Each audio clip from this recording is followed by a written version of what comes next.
Жаңа конституция азаматтардың құқығы мен бостандығын қорғайды.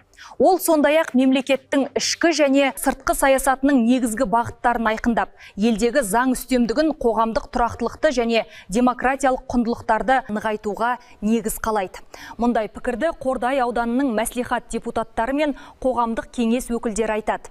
Күшіне енген конституцияда адам құқығын қорғау күшейтіліп, мемлекеттік басқару жүйесіне бірқатар өзгеріс енгізілді. Сонымен қатар білім, ғылым және инновация елдің ұзақ мерзімді дамуының негізгі бағыт ретінде заңдық тұрғыда бекіген.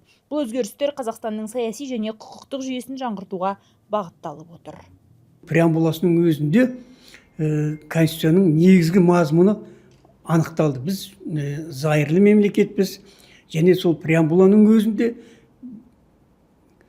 басқару ісінде дін мүлдем шектеліп, алынып тасталды, араласпайтын болды. Дін жөнінде айтылды ғой ол жерде.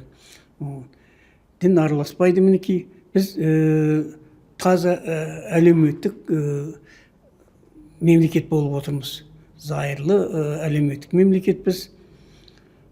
Әділетті Қазақстанды орнататын, әділеттік жолында түскен құқықтық мемлекет боламыз.